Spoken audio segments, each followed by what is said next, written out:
Eh bien bonjour à tous, messieurs, dames, j'espère que vous allez bien. Aujourd'hui on se retrouve, on est le 5 mars 2024, on est pratiquement 22 heures. Les marchés européens ont tous clôturé et le CAC 40 qui finit en légère baisse, 7 932 points. On perd moins 0,30% sur la séance, ça aurait pu bien plus mal se finir. L'Eurostox à moins 0,40, le DAX moins 0,10, le FTSE qui est tout juste dans le vert et c'est le seul indice européen en tout cas plus 0,08, moins 1,27 pour le Dow Jones, le Nasdaq qui perd moins 2% environ, le Nikkei 225 qui est à moins 0,03, le pétrole Brent 82,09$, le 11 d'or qui bat son record 2129,55$, l'euro USD 1,086$, le Bitcoin 62 438, il a rebattu son record. Alors, mais à coup de pas pour hier, je crois que je vous ai dit qu'effectivement le Bitcoin avait battu son record historique, absolument pas, c'est aujourd'hui qu'il l'a battu, il l'avait frôlé hier, mais aujourd'hui en tout cas il l'a battu avant de redescendre petit à petit durant la journée. Thales plus 9,07%, on a eu des très très bonnes annonces au niveau de Thales et tant mieux d'ailleurs, plus haut historique aussi sur cette valeur. Dassault Aviation plus 3,20, Anta Infrat plus 2,54, Sopra Steria qui finit en légère baisse de moins 2,69, Dassault Systèmes moins 3,21, Alstom moins 3,56. Alors, que s'est-il passé aujourd'hui? Bah écoutez, déjà, première chose à dire, c'est qu'effectivement, Thales a été l'une des valeurs qui nous a un peu soutenu dans cette journée un peu catastrophique entre parenthèses. Effectivement, Thales au plus haut historique, on a eu des très très bons résultats et tant mieux d'ailleurs, puisque voilà, hein, on s'en doutait un peu. Hier, il y avait déjà eu une hausse de 2%. Quelque chose me disait que ça allait plutôt bien se passer, en tout cas pour cette valeur. Autre chose, alors le Bitcoin, je vous ai dit, effectivement, on a eu un plus haut historique sur ce Bitcoin, mais aussi sur l'or. Le 11 d'or, on en avait parlé hier. Le 11 d'or qui voilà, nous permet de voir qui nous permet, qui est une valeur refuge, à vrai dire. Voilà, ça permet effectivement de voir comment est le marché. Alors je vous explique l'or et le Bitcoin, pourquoi ça monte énormément en ce moment. Beaucoup d'investisseurs se posent la question si effectivement les marchés pourront continuer de battre de record en record encore pendant longtemps. Je vous explique, effectivement, on a des marchés qui, dont j'en fais partie d'ailleurs, pour certains investisseurs, sont un peu décorrélés de la réalité et pensent qu'au bout d'un moment, voilà, il faudra bien que ça s'arrête, ce record en série. Puisqu'effectivement, hein, on a parlé du Nikkei 225, mais aussi du Bitcoin, mais aussi de certains indices qui n'arrêtent pas de monter, de remonter, de re-remonter. Mais en tout cas, voilà, ça ne rassure pas forcément les marchés. On a un contexte politique qui est encore, géopolitique qui est encore très très très très compliqué. Et surtout, en plus, pour l'instant, beaucoup d'investisseurs ne voient pas, euh, voilà, ne voient pas les issues possibles et pensent que les marchés sont un peu fous, un peu fous, voilà.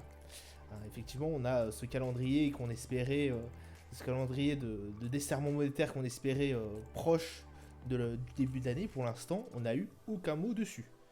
Donc, soyons très très attentifs à ce qui va se passer prochainement. Alors, pourquoi l'or aussi? Le Bitcoin, en fait, c'est les personnes. Si vous êtes plus à même de mettre de l'argent dans le Bitcoin, faites-le. Mais en fait, les investisseurs, si vous voulez, certains ils sont pas du tout Bitcoin et du coup ils préfèrent mettre dans le bon vieux historique du 11 d'or. Et bah écoutez, ils le mettent dans l'or. Du coup, ça fait grimper forcément les cours. Voilà, voilà un peu ce qui s'est passé. Demain, on aura une très très grosse séance, effectivement, encore, puisque demain, nous aurons Jérôme Powell qui parlera aussi devant la Chambre des représentants, je crois, devant le Congrès, pardon, devant le Congrès. Très très importante cette réunion. Je pense que, alors, sur le, j'aime bien ça me permet de me resituer un peu dans ce que je dis, mais j'aime bien aussi un peu sur l'article La bourse va globalement limiter ses initiatives en attendant ce rendez-vous. Ouais, je suis pas trop sûr. Je suis pas trop sûr quand on voit la tête des marchés américains à l'heure actuelle. C'est vraiment incroyable. Voilà, on a eu aussi Pékin. On pensait qu'ils allaient dévoiler effectivement des mesures de relance. Ça n'a pas été le cas, donc ça s'est fait attendre encore. On doit avoir d'autres chiffres chinois qui doivent tomber. Pour l'instant, c'est très très mitigé encore une fois. Je crois qu'ils avaient prévu 5, je sais plus combien, plus de 5% de croissance cette année, bon, ce qui reste énorme par rapport à un pays comme la France. Mais voilà, soyons assez regardants sur ces chiffres-là parce que forcément, les chiffres chinois peuvent énormément impacter et surtout le CAC 40, positivement comme négativement d'ailleurs. Voilà un peu ce qui se passera en tout cas demain. Calendrier d'annonce économique. On a eu aussi l'ISM qui est passé à 16h. Ça n'a pas réussi, malgré une petite baisse, ça n'a pas réussi à calmer la descente aux enfers des marchés. On est à moins de 2%, je crois. À plus de 2% de baisse sur la journée pour le Nasdaq. Ça fait énormément mal. J'ai coupé ma position d'ailleurs sur le Dow Jones. Je vais essayer de voir si je peux vous avoir la séance de demain. Balance commerciale au niveau de l'Allemagne. On aura la BOC, la banque canadienne, qui prendra ses décisions concernant les taux d'intérêt. Normalement, ça ne devrait pas bouger. Et on aura aussi le JOLT, l'offre des emplois, qui va directement tomber mercredi. Attention, ça risque de pas mal bouger encore une fois au niveau des US. Voilà un peu ce qui nous attendra demain. On va aller se diriger sur nos marchés et écouter pour l'instant un CAC 40 qui va peut-être clôturer sur une tendance neutre à 7918 points. On est redescendu avec un RSI à 64, ce qui me rassure un peu plus. J'ai envie de vous dire que d'avoir frôlé les 70 et plus même durant quelques semaines. On a aussi un MACD qui est toujours en belle tendance haussière, ça reste très très bon dans l'ensemble. Le Brent, messieurs dames, 82,72 $, belle baisse, 2 baisses consécutives. On a un RSI à 52 et puis un MACD, bon écoutez, qui reste toujours sur une belle tendance avec quand même certains volumes. Donc bon, voilà. Alors belle tendance, on a toujours une légère tendance haussière, on le voit bien. Attention, cette baisse peut se prolonger effectivement sur le Brent. Notre gros niveau est effectivement aux alentours des 84 $, comme j'arrête pas de vous le mettre tous les jours, mais qui s'en va. 85, ouais, 84, 84. Bon, bah, c'est à peu près dans ces eaux-là, en tout cas, qu'on voit que.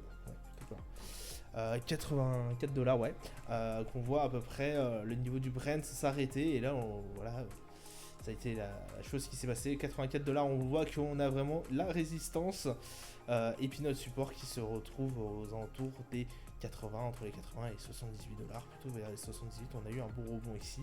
Et depuis, on est vraiment accroché à ces niveaux des 84 $. Au niveau du 11 d'or, bon bah là ça décolle, 2119,129, pardon. 2129 $ le 11 d'or, on a réussi à aller attraper le plus haut historique. Bon, on clôturera pas dessus. Attention toujours à cette énorme descente qui peut être faite, cette correction qui peut être faite. Effectivement, la bande de Bollinger, là on voit bien qu'elle a été explosée. On a 78 au niveau du RSI, donc forcément surachat bien comme il faut. Le MACD qui nous montre une énorme tendance haussière, aussi un fort volume, hein. On a vraiment des gros volumes qui commencent à apparaître. Pourquoi? Puisque bah, voilà, le contexte que je vous ai dit en tout début de vidéo peut nous permettre de voir ça.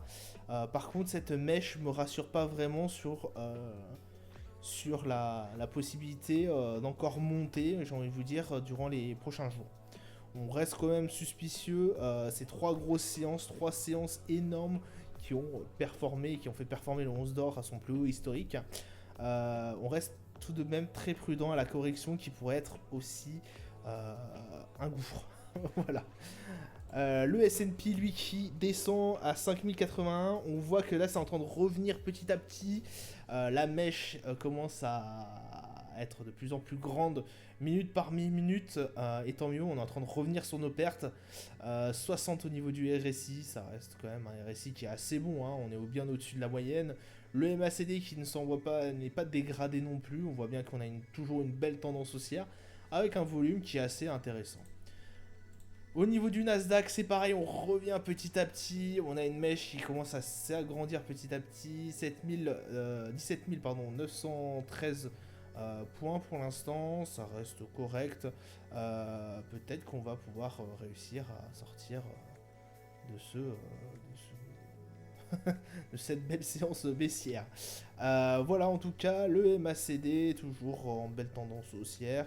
On a eu un RSI qui est bien impacté, hein, quand même. Un 54 au niveau du RSI, on était à plus de 70 il y a quelques jours. Ça va sans dire. Et enfin au niveau du Dow Jones, c'est pareil, c'est un peu l'hécatombe. Court vite. 38 856, on s'est vu forcément faire stopper ça. On s'est vu stopper la position 50 au niveau du RSI, donc on est vraiment sur la moyenne. Le MACD qui nous marque une tendance certes un peu haussière, mais qui reste quand même dans la mouvance. On reste très attentif aux prochaines annonces et surtout à cette semaine qui va être charnière. Ça sera tout pour moi pour aujourd'hui. Je vous souhaite une excellente journée, une bonne soirée à vous et je vous dis à plus tard. Ciao ciao.